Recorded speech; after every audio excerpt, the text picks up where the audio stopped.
Il n'y a pas eu de raid blindé, il n'y a rien eu.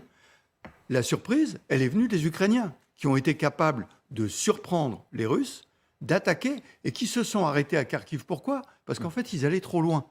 Et que, logistiquement, ils ne pensaient pas enfoncer les Russes comme ça, et ont dû s'arrêter. Et à Kherson, ils ont fait reculer d'un seul coup. Donc je pense, les Ukrainiens beaucoup plus capables d'initiative et de surprise sur le territoire que les Russes, qui, eux, vont avancer avec leurs moyens. Mais alors, bon, peut-être que les Ukrainiens n'en auront pas les moyens. La Russie est la deuxième industrie d'armement au monde. Oui, oui. 150 millions d'habitants, un PIB qui est de fois supérieur au PIB de Dans 3 ans, dans 4 ans, dans 5 ans. Voilà. Il en va aujourd'hui, il leur faut 3 ans avec leurs usines pour recompléter les chars qu'ils ont perdus.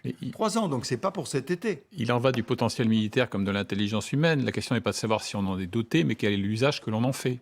Quel est l'usage que l'armée russe fait de cette suprématie supposée ?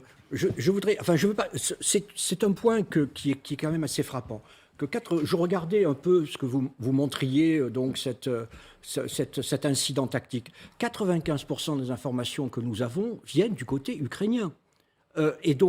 Ces informations, à l'heure actuelle... Ou du côté occidental. Ou du côté occidental. Ou des bloqueurs militaires russes qui sont parfois plus féroces que les Occidentaux. Ou les mêmes côtés.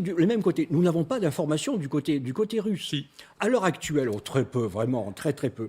Aujourd'hui, voilà, mais je dis le fait. Je dis pas que les Russes n'en sont pas responsables. Le fait. Aujourd'hui, par exemple, je rencontre un journaliste qui me disait que la région de Bakhmout n'est accessible du côté ukrainien à personne. N'est plus accessible. Les Ukrainiens interdisent aux journalistes d'aller dans toute la zone. Et l'hypothèse du journaliste était qu'il fallait retarder la chute de Bakhmout après le 24 février.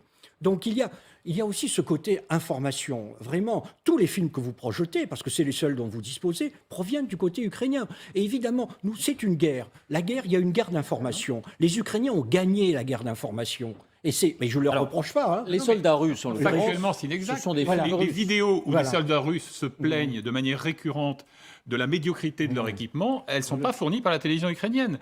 Les blogueurs militaires russes, les faucons, les plus bellicistes, etc., ils sont alignés sur la stratégie du Kremlin. C'est une source d'information qui est utilisée ici comme ailleurs. On ne peut pas dire que l'information provient exclusivement du côté ukrainien. C'est inexact. J'ai dit 90%.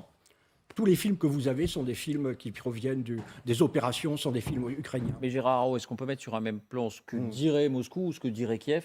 Ah non, mais c'est une guerre. Et dans une guerre, quand vous êtes Et je dirais la même chose pour la France. La France, si elle était en guerre, devrait gagner la guerre de l'information. Et donc la France mentirait. C'est normal, c'est la guerre de l'information. Nous vivons dans un monde réel. Sauf